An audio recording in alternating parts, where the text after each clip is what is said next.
Hello everyone and welcome to this author chat and Q&A with Professor Carolyne Larrington, the author of All Men Must Die, Power and Passion in Game of Thrones.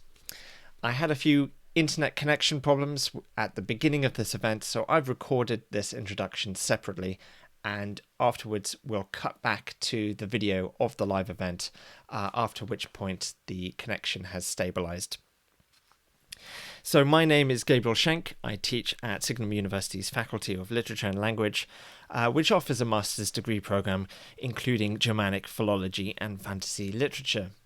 My co-host for this event was Ashley Thomas, who is a graduate of the aforementioned master's program and a freelance writer who writes under the name The Nerdy Blogger and has contributed to such sites as fangirlish.com, popcultureretrorama.com and its podcast, as well as the Daily Debated podcast, and she's covered the Game of Thrones TV series for those websites. And it is our great pleasure in introducing our author for this author chat and Q&A, Carolyne Larrington, who is Professor of Medieval European Literature and Official Fellow of St John's College at the University of Oxford. She primarily works on Old Norse, Icelandic and Arthurian literature, writing about romances composed in Old French, Middle High German, Italian and Old Icelandic Norwegian. Professor Carolyne Larrington also works on medievalism and folklore, co-investigating an AHRC-funded research project, Modern Fairies and Loathly Ladies. Her books include The Woman's Companion to Mythology, King Arthur's Enchantresses, A Handbook to Eddic Poetry, The Norse Myths, A Guide to Viking and Scandinavian Gods, and Winter is Coming, The Medieval World of Game of Thrones, which was published in 2016, and her latest book, All Men Must Die, published this year. The second edition of her translation of the Poetic Edda was published in 2014 and features on the Norse Myths and Sagas course at Signum. So any students in the audience who've taken that course will be familiar with that text. The format for this event is that it's going to be an open discussion, but we're going to be involving the audience as much as possible. We will talk about spoilers, so just be warned about that. And now we're going to cut back to the video of the live event. Okay, so something when I am particularly interested in a work and I meet somebody else who's interested in the same work, I love to know, how did you get into the particular work? So Carolyne, if you could tell us a little bit about how you got into Game of Thrones as both a fan and as an academic. Well, I first heard about Game of Thrones when the show started broadcasting 10 years ago, and I thought it sounded kind of interesting, and so I kind of meant to watch it, but then I realized it had started and I completely missed it. And I tuned into episode 5, I think it was, of the first series. And there was Jaime and Cersei talking away very impassionedly somewhere in the throne room. And I had no idea what they were talking about. So I thought, okay, well, I just missed that completely. And then I heard that quite a lot of season 2 was being filmed in Iceland. And since I have a professional interest in Iceland, I thought, okay, I really do need to get across this. But then I happened to be on a plane going to the US in the spring of 2012 on my way to a conference. And my friend who was traveling with me fell asleep the minute the plane took off. And I was looking at the in-flight entertainment. And I thought, oh, okay, Game of Thrones, right. Well, I'll give that a try. And so I started watching the first episode, and within probably 20 minutes, by the time those direwolf pups had appeared on the screen, I thought, I am in. This I really like. This is ringing all the right kind of bells for me. And what was doing it was partly the whole kind of northernness of the first part of the show, but also a real sense that the world building that had gone on in the show had been really well thought through. And so I watched the first 3 episodes back to back on the plane. I watched 2 more episodes on the plane on the way home. And then I got the box set of season 1. So I watched all of season 1 without having read the books. So all of those kind of shocks and surprises, in particular, what happens in the final episode, just blew me away. And then in what I like to call the lost summer of 2012, I read all of the books. And that's all the books that there were then, and that obviously hasn't changed since then. And then after that, I watched all of the shows. I watched season 2 the moment the box set was available, and then I watched all of the shows as they were being broadcast. And it wasn't until 2014, I guess, that I was having lunch with my editor at IB Taurus, who originally published the books. And we were talking away about Game of Thrones. He'd read the books, but he hasn't seen the show. And I was talking exactly about how much I admired the work that George Martin had put into creating plausible medieval societies. And he said, well, you should write a book about it. And I said, well, I'm busy writing another book at the moment for you. And he said, yeah. Well, when you finish that book, you need to write about Game of Thrones. And I thought, shall I, shan't I? But I was sitting on the train. So planes and trains play quite a major part in the inspiration here. I was sitting on the train in the summer of 2014, and I thought, if I did do a book, what would it look like? And I literally, on the back of an envelope, wrote a plan. And I thought, yeah, okay, that could work. And I sent it in, and it was commissioned. And so I wrote it pretty quickly over the summer of 2015, and it came out late 2015, early 2016 in the States. And that was Winter is Coming was a book which was very much about the history, the myth, the legend that actually formed a parallel to the world of Game of Thrones and the Song of Ice and Fire. It didn't say here are Martin's sources, because Martin is very cagey about what he's actually read. But it just seemed to me the kinds of medieval things that fed into that world. But of course, being published at the end of 2015 meant I could only go as far as season 5. So there was unfinished business, which I thought about, and I was pretty sure that even before the final season was broadcast, that I wanted to write about how the show functioned as a kind of story in itself. And so I wrote a proposal for that, and it got commissioned, and I spent mostly 2019 summer writing it, and then it went into production last year. Fantastic. I'm going to try to come back on webcam, but if it goes again, just let me know. Okay, we see and hear you. Okay, excellent. So far, so good. Thank you, Carolyne, for the for that information. One thing you talk about in the book is Dan Hassler-Forrest's idea of skimmers, dippers and divers. So a skimmer is someone who is familiar with a book or a fan or a show. They're a fan, but they're not that concerned with the details. They've watched it. And then a dipper sort of gets more immersed and but is a bit more selective. And then a diver is someone who's interested in everything.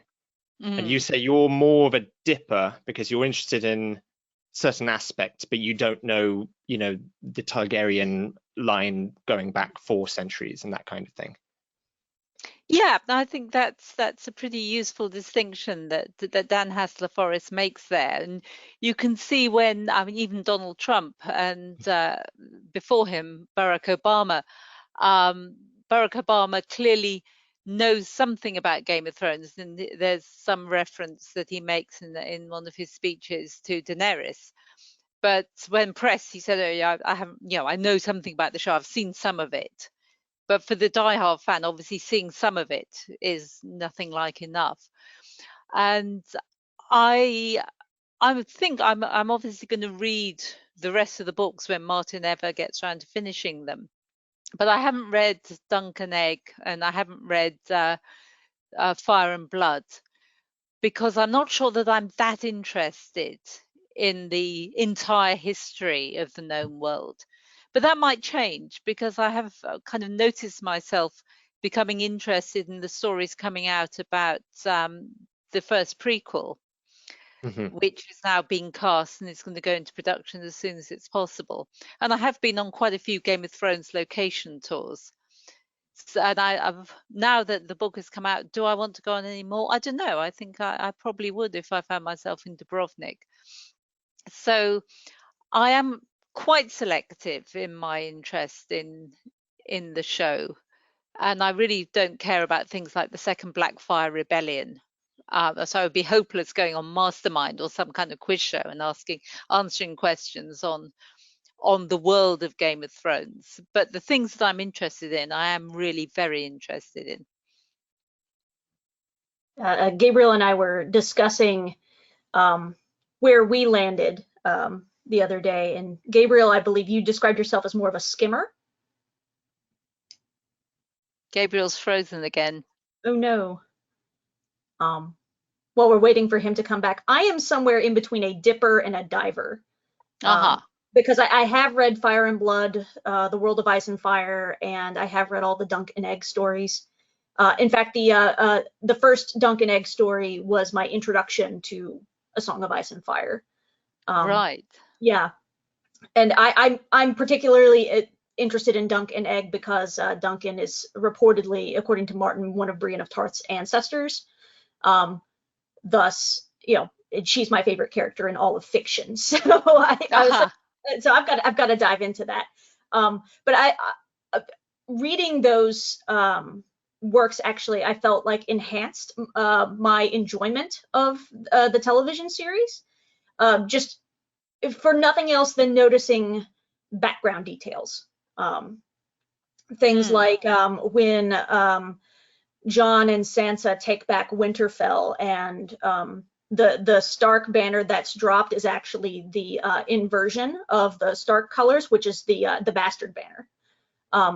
Things like that are not mentioned in the show at all, but are things that you would pick up on by reading those additional works. And I personally, I find that really interesting. I can see that that you can get quite a lot out of reading the kind of penumbra of books, and in particular getting a sense of the history can deepen the experience of probably of going on to see the prequels, maybe rather than making and actually to rethink, I guess, some scenes in the show as well. But I don't know how many people are minded to revisit the show over and over again. I found myself on subsequent plane journeys occasionally going, you know what, I think I'll just watch this one episode that's still available on the in-flight entertainment. So I've seen the Battle of the Bastards several times because I find that absolutely fascinating episode. But there are some episodes I can't imagine myself ever bothering to watch again. Right. So, now the next question we had on here for you, Caroline, has the show increased an academic focus on the books, or has it decreased the amount of scholarship because Game of Thrones has become more of a pop culture thing? I kind of ask this in the in reference to something Harold Bloom said about Harry Potter several years ago, that Harry Potter could not be considered serious literature because it was too popular. So has the Game of Thrones TV series had this kind of effect on academic scholarship surrounding the books or the show? I don't think so. I think what's happened in the last 10 years, and it's kind of astonishing in some ways to think it has been a 10-year journey from the beginning of the show, is that where maybe at the beginning the kind of real diehard scholars of popular culture, media scholars, dived into the show and going, whoa, this is interesting, what's happening here? And the the fans of the show, who are also medieval scholars, thought this is kind of like a new Tolkien, not just in terms of having this huge legendarium that's developing around the show and the prequels and so on, but it's a kind of gateway drug to getting students in particular interested in medieval culture of various kinds. That 4 or 5 years ago, when I was teaching Beowulf, it was quite helpful to say, so you know the thing about Drogon and how difficult dragons are to control and how difficult it is to defend yourself against a dragon. Well, you can see why Beowulf feels he has to go and attack the dragon at the end of the poem. He can't just try and learn to live with it. And so seeing the show as a way into getting people interested in medieval studies is something that I think has grown quite a bit over the last 10 years. But at the same time, now I think it's not just the kind of media studies people and the popular medievalist people, but medievalismists more generally are saying, yes, it brings people into medieval culture, but actually it's a really, really interesting phenomenon in its own right.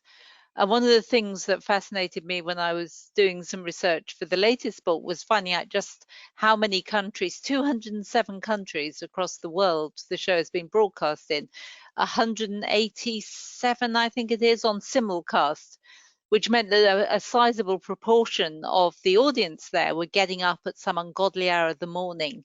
In the UK, people were watching it at 2 o'clock in the morning in order to be there when it happened. So they didn't have to put up with spoilers on social media.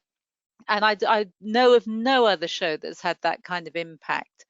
And so I think that's something which has really given people license to say, this is something, I'm sorry, Harold Bloom, but this is something we have to take really seriously across all kinds of areas of popular culture, and thinking about the way, I think particularly the way that narrative works. The thing that everybody likes about Game of Thrones is the story. There are people who love the battles. There are people who love the cinematography. There are people who love the dialogue. They love individual characters, but it's the combination of those story arcs, I think, which is what keeps people watching in those 207 countries, because everybody recognizes something of their own lives, their own cultures in it. Mm-hmm. And you mentioned the kind of relationship that Game of Thrones has with wider scholarship and medievalism and medieval works, which is, you go into detail in Winter is Coming. We have a question about that actually from the audience. Mark asks, considering, quote, cripples, bastards, and broken things, which is how Tyrion describes the people he has affinity with in the show, how do you see Game of Thrones fitting into the Finnish myth stories, such as the Kalervo in Kalevala? How do I think it connects? I haven't really thought across into making a direct comparison with the stories of the Kalevala. But clearly there are some of the same themes there, particularly, and actually, Mark, that's a great question, because now you've put it, I'm thinking of all kinds of connections. So that there's not only the incest story that we have in Kalervo, which works out not only, I mean, it's kind of licit and foregrounded in the case of Jaime and Cersei, that kind of incest is something we're almost encouraged to sympathize with. But then the absolute block that to a happy ending that's caused by the relationship between the blood relationship in the end between Daenerys and Jon. And however much Targaryens might be relaxed about incest, Starks are not. And the kind of horror of discovering that blood relationship just does for Jon's feelings for Daenerys in that respect. Even if he just keeps saying, you will always be my queen, but you're not going to be my lover anymore. And you can see exactly how that incest horror works in the story of Colero as well. And also thinking, it's a long time since I've read the Kalevala, but the last time I was reading it, I was looking in particular at stories of rivalry between brothers who really hate each other. And you have that exactly with the Hound and the Mountain, and indeed at some level with Stannis and Renly as well. But that's politically motivated in a way that the hatred between Sandor and Gregor is just absolutely at the level of gut. Mhm. And then there's that question too about journeying into the land of death, going the death of Lemminkainen, his mother going to see if she can find him and bring him back again, and the kind of slightly arbitrary, no, actually very arbitrary rules in the Game of Thrones universe as to when the Red God is going to exercise his power to resurrect people and when he isn't. How does that work? And how do we square it with Martin's claim that he doesn't believe that there is any transcendental God in the universe that he's created, nor indeed in our universe? But nevertheless, he gives that really crucial power of resurrection to one particular figure, and kind of leaves it. And to my mind, it's a bit dangerous to have something as powerful as resurrection and leave it sort of unexplained or sort of arbitrary. But maybe it makes the mystery of the whole thing more powerful. So yeah, I mean, there's a load of connections with the Kalevala, which I suspect have not got anything at all to do with Martin or Benioff and Weiss actually ever reading the Kalevala, but rather these kind of inherent mythological themes that fantasy taps into. And just on that point about again, to quote the show, cripples, bastards, and broken things, and you touch on this in the book, that the show focuses on them in a way that other fantasy hasn't. It hasn't really kind of had so many of them. I mean, there are examples, Mordred being the bastard son of King Arthur, Steerpike being described as malformed in Gormenghast, Frodo being broken in the sense by the Nazgul blade, although he seems pretty much okay until the end. It's just that he's not completely healed. So it's not quite the same as Bran, for example, being confined, having his mobility so impaired, Arya going blind, Hodor, with his mental impediment. You've talked about how kind of the good ways and the bad ways that the show has presented women. What about and also people of color? What about kind of people with disability or people with mental illness and things like that? How do you think the show has managed those? I think the show has done pretty well there in some ways, and I think it comes from Martin's own interest in what he too flags up as cripples, bastards, and broken things in some of his interviews. That they're the people who, in traditional epic, let's say, are always marginalized. If somebody becomes disabled or they have some kind of inherent disability, it's because they're evil, or it's a condign punishment for the wickedness that they've been guilty of at some point. And the idea that you can be disabled and a hero, and the story is not about your overcoming your disability, but accommodating to it, learning to live with it, maybe making a plus point out of it. But these are not kind of the stories of bravely overcoming that adversity. And that's what I think really stands out about the writing of those particular characters. If we just think of the small council scene at the end, which has many unsatisfactory elements and many unanswered questions, I think it would be fair to say.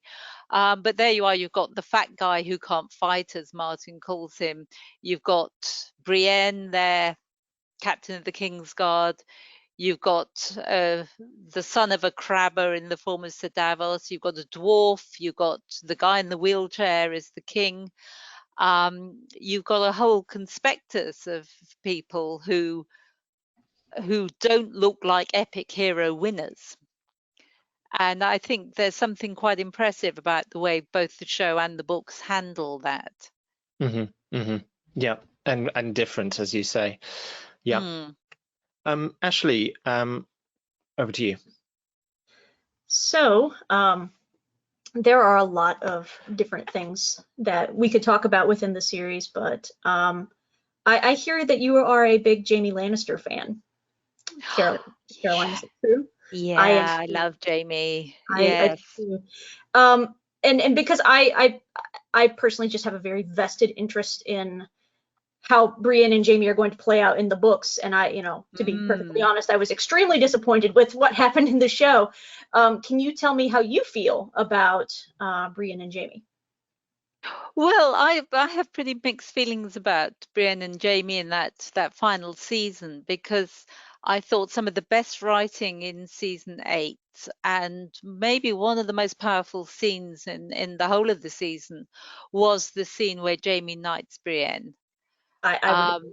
Yeah. I found that really moving. I've watched that over a few times, and I just kind of clasp my hands, go, yes, oh, at last she's got what she wanted. And then I felt it was part of that kind of speeding up towards the end, that a storyline which I think actually is better left in that kind of unresolved, they really, really love each other, but it's not sexual, or it could be sexual, but it never is. It's always unresolved, that kind of tension between them. That would have been better left, rather than having them fall into bed with each other on this kind of slightly dubious premise that Brienne was in some way embarrassed about her virginity, and Jaime sort of kindly decides to help her out of it, as it were. I mean, that's not all that was at play in the scene. And that all looks lovely. And then he's off on his horse again, heading back to Cersei and King's Landing within another half an episode. And if there'd been more time, I think that could have worked out much more interestingly. But as it was just one of those kind of wasted opportunities, of which we have quite a few in the last season. Yeah, I'm interested to see what, if anything, Martin does with it. I think he's probably wise enough to leave it well alone. I mean, I know I personally have my my own hopes and dreams for such things, because I ship them so hard. But I appreciate your ability to really differentiate between things with the show versus things with the books.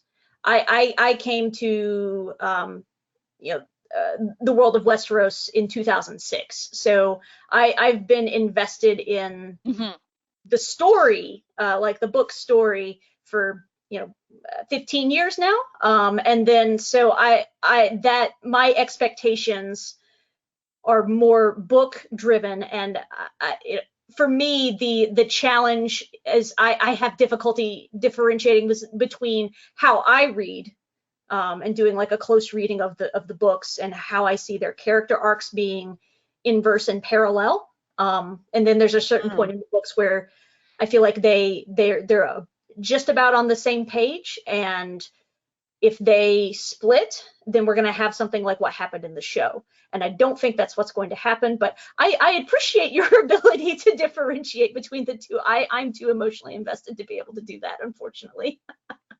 Well, I think you do have to stand back in a way. If you're trying to write a book about a phenomenon like Game of Thrones, and not just go in a kind of fan website way. It's all lovely. I just think it's just great.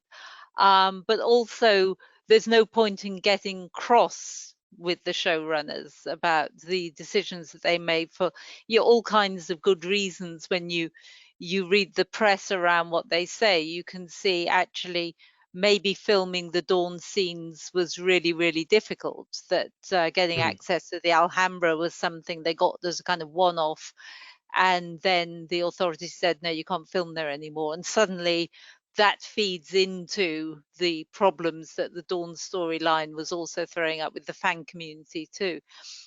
So I think it's something that a kind of academic approach can do, is to say, I love this story so much, but I'm also going to stand back and look at it critically and go, that's where the problems were, and that's how they might have solved them, but they didn't. And I think that what I call in the book the race to the finish threw up a lot of problems. Mm. Right.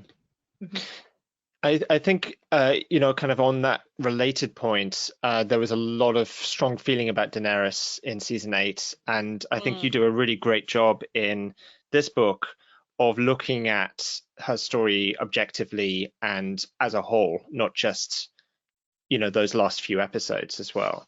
And sort of arguing, I think very convincingly, that there is more foregrounding than people give the show credit for, and that it's not just this kind of mad woman, suddenly she goes mad and kills everyone kind of thing.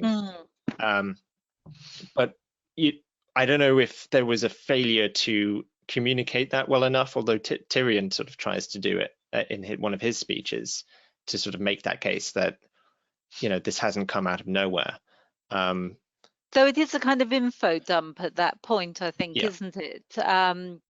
Because what was very interesting, thinking back over Daenerys' story arc when we saw where it ended, was the ways in which the very real concern in the fan community about the kind of white savior complex that the show seemed to be investing Daenerys in, particularly that kind of infamous scene at the end of season 3. Is it season 3? Yeah, it is 310, I think, Misa, where all those brown-skinned extras are carrying this white woman out of the city gates and calling her mother. And she saved them. Thank God, at last, Western liberalism has come along to this benighted part of the world.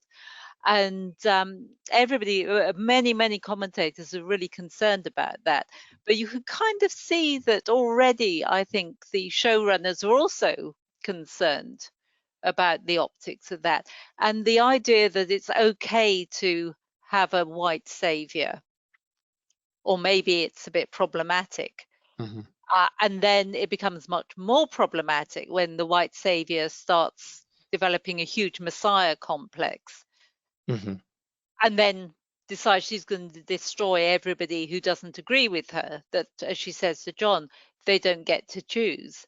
I thought that was pretty well done, particularly since it wasn't just about her going mad, but you could see the various pressures that were converging on Daenerys in season 8, the loss of the relationship with Jon, the uneasiness about what Tyrion and Varys were up to behind the scenes in terms of thinking Jon was a preferential candidate.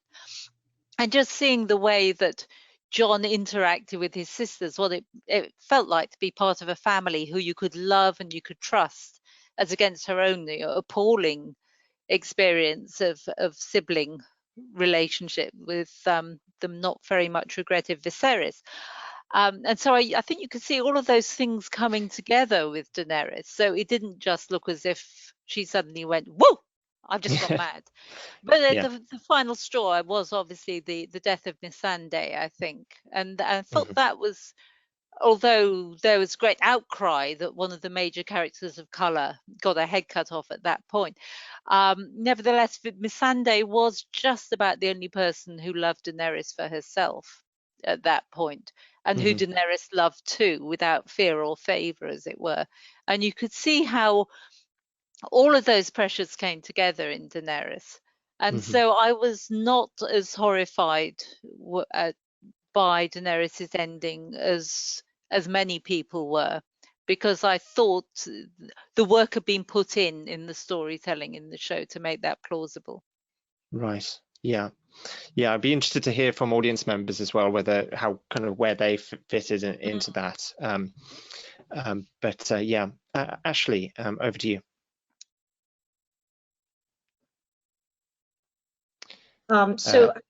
how do you feel about how the show handled the Night King? Yeah. Yeah. Just a conversation Gabriel and I had, like when I was watching Game of Thrones season 8, I some friends of mine threw a watch party. There were like 14 of us crammed in a living room. We're all like on the edge of our seats with this big battle, and when Arya kills the Night King, we all scream in delight, and it's exciting, and we all cheer. And then I get home and I think about it, and I was like, well, that was like very emotionally satisfying and very visually cool to watch. But you need to explain to me how Arya is Azor Ahai. Like, because so far we've been set up to think maybe it's Jon, maybe it's Daenerys, but never Arya. So to me that diminished his defeat, and I felt like maybe in some way we got a little more development for somebody like Ramsay Snow than we did the Night King, who's the big bad of the series. So what do you think about that? Yeah, I think it's true that we got, and again, Martin provided a lot of backstory for Ramsay, so we could see exactly what made him into the psychopath that he was, and there are even moments where you think, oh, yeah, maybe Ramsay's not so bad. I mean, not very many of them, obviously, and that goes downhill pretty quickly. But yeah, I had exactly the same experience, I think, with Arya's victory over the Night King. That I was delighted that the little girl got to do this, and there was a big outcry on social media. I could see because I didn't manage to watch that particular episode till later that afternoon. And I was going, why is Arya trending? What's going on here? Well, we'll find out. And so I was kind of pleased by that. But at the same time, exactly as you suggest, I was thinking, but this actually makes very little kind of mythological sense, because the built-in assumptions that we have, and this is not to say that Martin and following him, the showrunners don't delight in dismantling some of the assumptions that we do have about how stories work. But it really should have been Jon, and it really should have been a proper Valyrian sword. Maybe Jon's own, was it Longclaw, maybe even ice. But although that Valyrian dagger had been kind of going below the surface ever since season 1, it wasn't the great mythic weapon. Azor Ahai had, as a prophecy, like a load of other prophecies in the show, has just completely kind of evaporated, and we never found out what that was about at all. And if it wasn't going to be the power of fire destroying the power of ice, which it seemed to me in a larger mythological context, it should have been the two dragons should have knocked each other out, and Drogon should have done for the Night King, or Jon should have done for the Night King, because he was the lost prince. He was emerging as the hero, the one who came back from death in order to save humanity. And so it did kind of make some sense of what it was that Arya was doing in Bravos, why she was getting that training from the faceless men. Didn't answer the question, which I've always been worried about, as to why Jaqen H'ghar picked her up in the first place. Was he sent to get her by some power, or did he just bump into her? Was that a coincidence? And it looked to me a little bit as if the explanations for Arya's victory over the Night King was sort of retrofitted and didn't work as satisfactorily in the larger scale of things as either Jon, preferably I think Jon, or Daenerys, having had the victory over him. And I also just want to know more about the Night King story as well. What happened between Leaf turning him into the proto Night King with that dragon glass dagger back in season 6, I guess it was. And why did he turn so bad? I suggest that it's kind of Frankenstein's monster motif, that You have unintended consequences of these actions that somehow contravene the boundaries between life and death. But I really want to know what the Night King's problem was. Yeah, I think that's a wonderful question, and unfortunately, we don't have answers for that within the show or the books. I've had those same questions myself, but yeah, I think that's really it's really fascinating. Maybe Martin will tell us where the Night King comes from, and assuming that Martin has actually given his blessing to the origin story that we have for the Night King, maybe it's all going to emerge at some point. But yeah, I really wondered what it was that the Night King and his cohorts, what was their actual goal? What was it?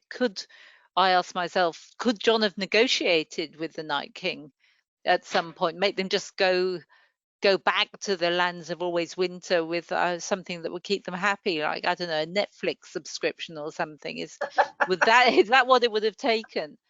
And Bran's suggestion that the Night King has always been just in the business of trying to hunt down the three-eyed raven seemed to me to be a bit kind of aggrandizing.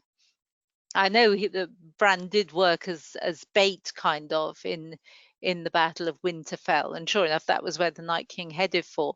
But this kind of, oh, he wants to erase me, I'm the world's memories, struck me as a bit phony. Right, right. And I'm going to try and come on again on using my phone. Can you hear me okay? Yep. Excellent. Okay, well, we'll stick to this. So just kind of unrelated to that, but something else I'm curious about is the way that Game of Thrones has been used as a cultural reference point, and you talk about this in the book a bit. So Trump is one example, Rudy Giuliani, Michael Gove. I had my own experience of this was in London when I was at an anti-Brexit march, and everyone was having a good time and the sun was shining. And we were walking past 10 Downing Street, and people started chanting "shame, shame, shame." Oh, really? Just after Cersei's Walk of Atonement, and it was a really weird moment when I felt I'm one of the small folk now, and I'm besieging the Red Keep or something. So I'm not sure it's just a kind of reference. It seems like Game of Thrones has actually been informing some of our ideas about power and the way we think of power in the modern world. Yeah, and I think that's something that fantasy epic does generally, if it works very well, that it's not simply about this invented world, but it reaches outside itself always to talk to what's going on in the present. And one of the things that struck me most in hindsight, I guess, thinking about Cersei's consistent lack of any sort of concern for her citizens, differently from Robert, who just benignly neglected them, differently from Joffrey, who was really afraid of them, and differently from Tommen, who actually did care about them a little bit.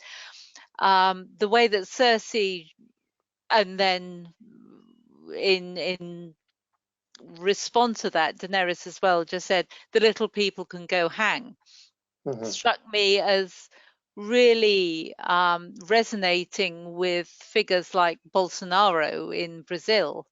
The idea that it doesn't really matter what happens to everybody else, that you can just be in denial about a situation and say COVID is not a big deal. It's just like flu. It's going to be fine. And Cersei going, well, let her come and burn the place down. It doesn't matter. So I think the way in which the strong man, with or without a messiah complex, the detachment of the leader from the ordinary people was something that is both very recognizable in our own world and very much in play in the show itself. as well as these kind of large questions that people are asking a lot when the White Walkers first emerged in season 3, season 4, which was, what do they represent? Are they, as they seem like they could be at some point, are they figures of climate change? That instead of that, their global warming turned on its head, so that they become a symbol of catastrophic climate change, even if it's in the direction of coldness rather than overheating. And that seemed to me quite interesting, though I think it's always important to remember that when Martin started writing the books, what was on everybody's minds in the late 80s was nuclear winter, when we were still thinking about the threat of the Cold War, about nuclear weapons and mutually assured destruction.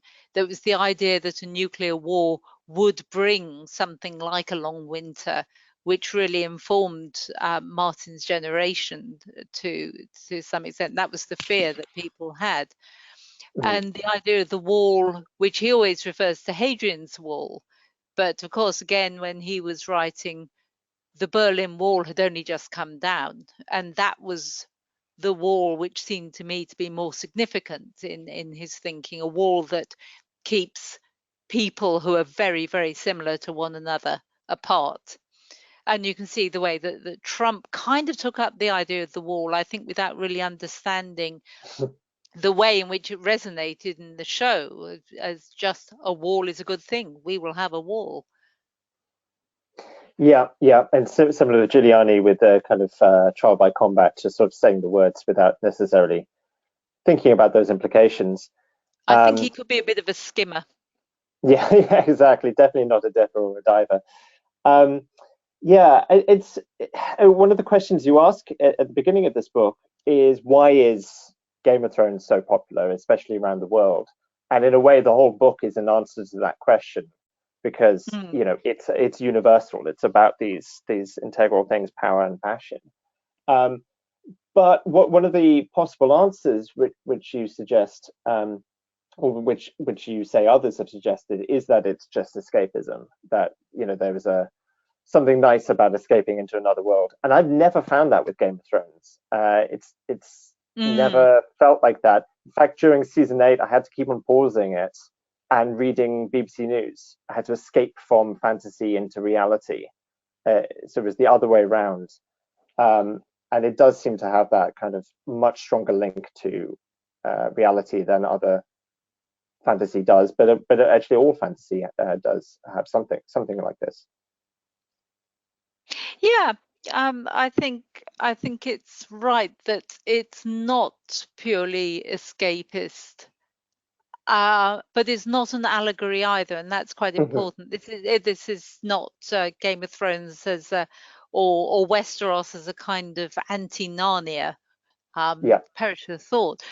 But it picks up, as I argue, these very universal themes about power and passion, and particularly, I think, and I think this is what kind of really underlies its appeal, is its analysis of the family.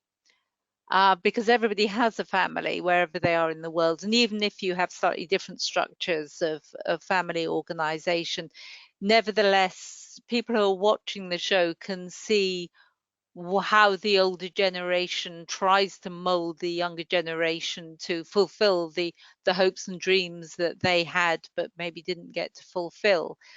And maybe how the next generation sees how those mistakes were made, but they try and reproduce them themselves. And how the youngest generation, the ones where our heroes are drawn from, with the exception of Tyrion, I think is slightly out of time in comparison with the people who are really just children when the show starts, how they forge completely different paths for themselves, which takes them away from having to identify with the idea of what their house represents, with what their parents or their grandparents want them to do, and how that works out successfully or not in various cases. We can see how those kind of conflicting ideologies of family and house completely destroy Theon. until he has his great redemptive and pointless death at the end of the show. But that allows him to be kind of assimilated into House Stark in death, even if it wasn't really possible in life. And so I think one of the arguments that I make in the book, and was something that struck me very strongly when I came to think about family in Game of Thrones, is the way the family gets so dismantled, and how we end up actually with no families to speak of. The most powerfully emotionally attached family, the Starks, have all gone off in different directions. Nobody's got married. Nobody looks like they're going to get married. There are no children apart from little Sam and putative baby John. So Sam and Gilly have a little family going, but they're way off screen and we don't even know where Gilly's got to. And everybody else has given up the idea of procreating for a future. Tyrion's come up with the idea of having an elective kingship, which is not going to solve any of the kind of inter-house rivalry problems that have beset Westeros so far. But I think that's a really interesting and in some ways kind of anti-American take that the show has ended up with. The American shows tend to like the idea of family very much and see it as, yes, as a place that's constricting, but it's a place that you can always come back to. And the end of one of these stories of individual maturation is growing up, starting a new family, making sure there's some kind of continuity. And the show refuses that. I'm not sure Martin is going to refuse it in quite the same way, because he's really invested in the idea of dynasty.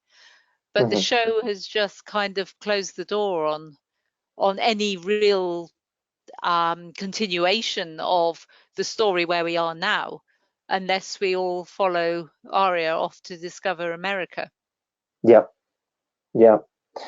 So we're coming towards the end of our time, but Ashley, I know you wanted to ask a question about the way that fans have engaged with Game of Thrones.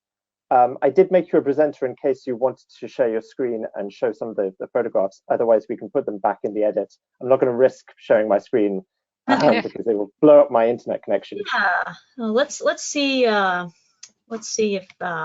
this will work. So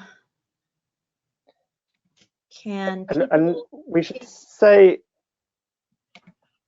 there's some beautiful photographs in the book of you sort of on the Iron Throne and meeting the direwolves and things like that, as well as the locations as well. Yeah, it's impossible to get HBO to give permission to illustrate a book like this with scenes from the actual show. So I decided quite early to go with locations or kind of related photographs. And I was lucky to have friends traveling to various locations, ones I didn't go to, who could take some great pictures for me of Dubrovnik and of the South Sahara. Wow, yeah. So actually, you have some photos of you meeting various actors. We can't see your screen at the moment, so perhaps the tech is just not working for us tonight, which does happen. Yeah, the tech does not seem to want to cooperate. But have you met Jamie? I have.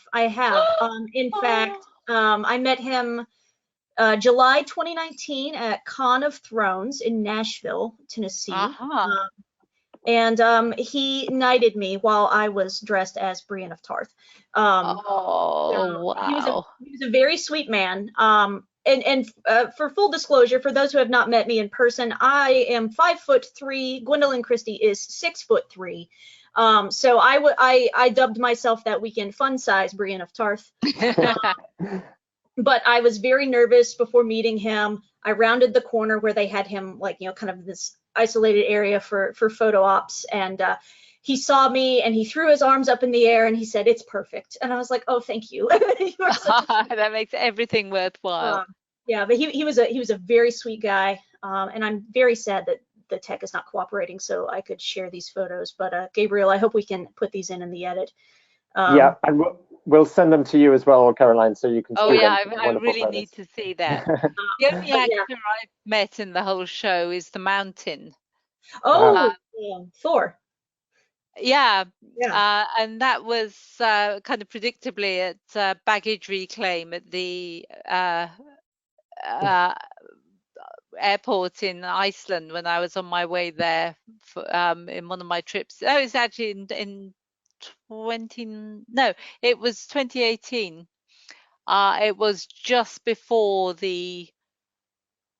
just around the time that the show had been broadcast. Yeah, so actually it was May 2018, I think. So we reckon, well, obviously he's hugely recognizable. Oh no, I saw Oh, it. now we can Yeah. see it. Okay. Okay. So there I am meeting Nikolai Coster-Waldau. He was, like I said, very sweet guy. But perhaps something that was very life-changing for me was meeting Gwendolyn Christie.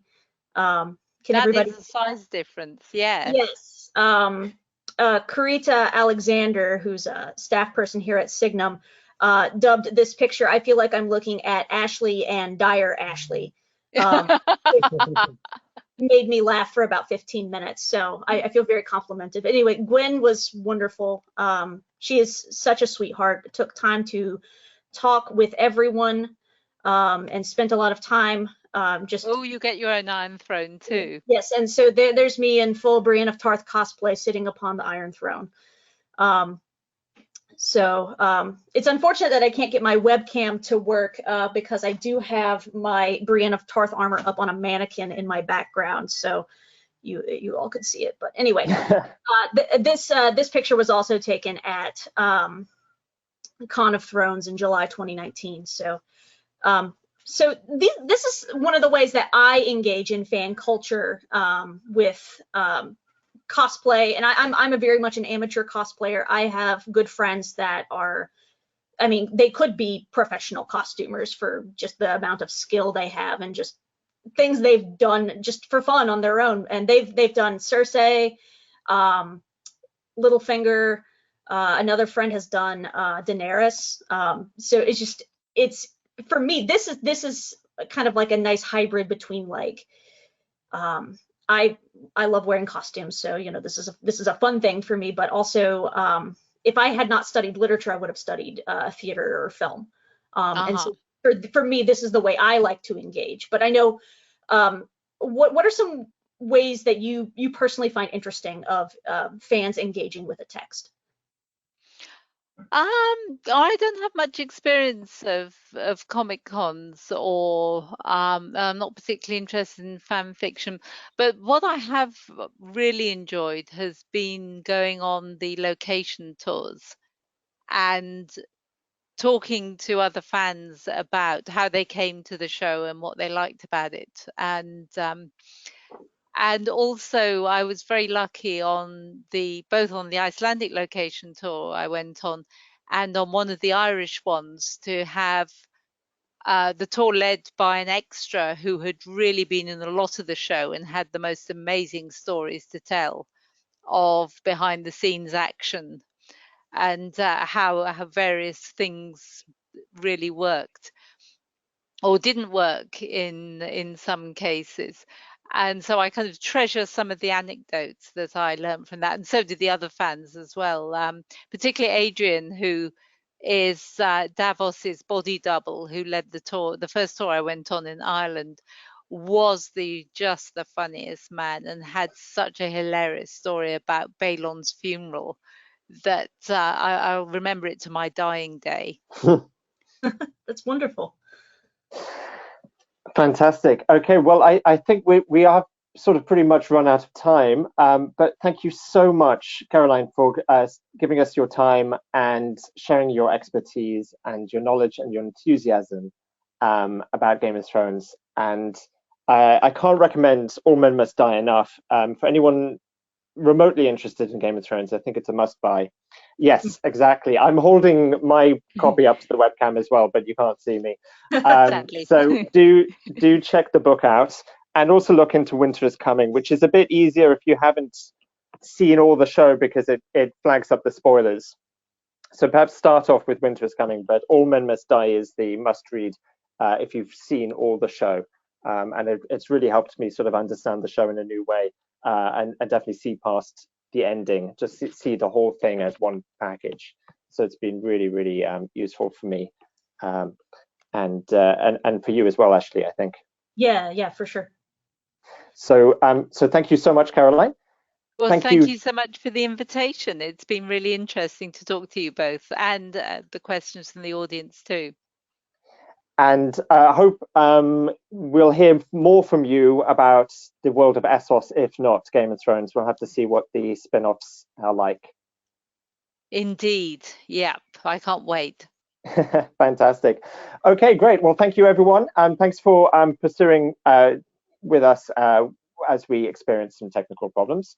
There is another author chat coming up in April with Dr. Holly Ordway, author of Tolkien's Modern Reading. So check out the website signumu.org for details on that. That's on April the 7th.